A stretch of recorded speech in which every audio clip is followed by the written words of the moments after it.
नौवीं कक्षा प्रश्नावली 5.1 का 5वां क्वेश्चन इस प्रकार है कि एक रेखा ए बी है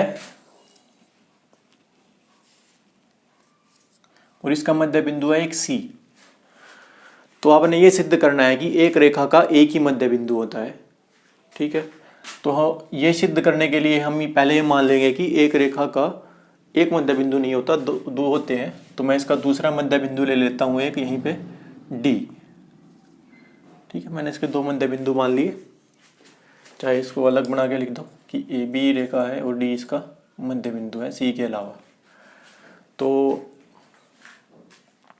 क्योंकि सी मध्य बिंदु है तो ये ए सी बराबर बी सी होगा। सी मध्य बिंदु तो ए सी बराबर बी सी होगा। ये हो गई समीकरण 1। और क्योंकि डी मध्य बिंदु है तो ए डी बराबर डी बी होगा।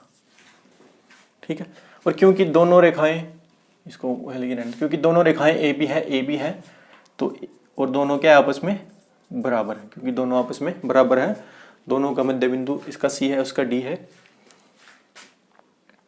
तो क्या करेंगे,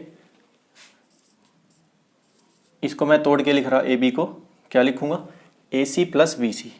ए सी प्लस बी सी बराबर A D plus T B.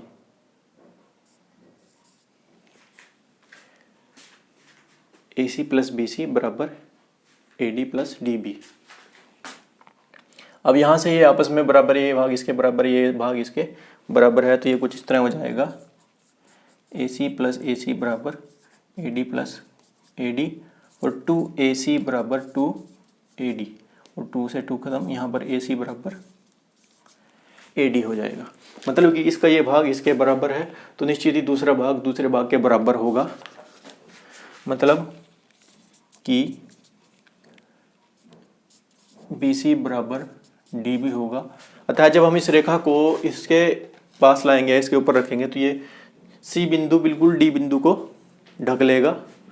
तो इसके आधार पर हम कह सकते हैं कि एक रेखा का एक ही मध्य बिंदु होगा, दूसरा मध्य बिंदु नहीं हो सकता। ठीक है, तो ये था 5वां क्वेश्चन। 6ठा क्वेश्चन इस प्रकार है, एक भुजा दी गई है आपको जिसमें 4 बिंदु है A B C D और दिया है कि जो AC भाग है वो BD के बराबर है। तो आपने सिद्ध करना है कि AB और CD भी आपस में बराबर होंगे। अब BC भाग क्या है, दोनों भुजाओं में मतलब AC में और BD में सेम है। तो इसी चीज का हम प्रयोग करेंगे हल। पहले ले लेंगे हम AC बराबर BD जो हमको दिया है। अब AC को मैं तोड़ के लिख दूंगा। AC क्या है, AB प्लस BC, इसको मिलाकर ही बना है AB प्लस BC को। इसी तरह BD क्या है, BC प्लस CD को मिला के बना है। अब अगर मैं इस BC को इधर लेके आऊँ, AB प्लस BC, इस BC को इधर लेके आऊँ, इधर आके माइनस का हो जाएगा तो ये यहाँ पे कैंसिल हो जाएगा और AB बराबर CD। यही क्या था, आपने सिद्ध करना था। ठीक है, ये था 5.1 का 6ठा क्वेश्चन। प्रश्नावली 5.1 का 7वां क्वेश्चन। 7वें क्वेश्चन में आपको पूछा गया है कि यूक्लिड की जो 5वीं अवधारणा है वो यूनिवर्सल मतलब कि विश्वव्यापी क्यों है। जो 5वीं अवधारणा है वो इस प्रकार है कि जो पूर्ण होता है, पूर्ण मतलब कि पूरा भी कोई भाग, कंप्लीट, जो पूर्ण होता है वो अपने भाग से, पूर्ण अपने भाग से बड़ा होता है।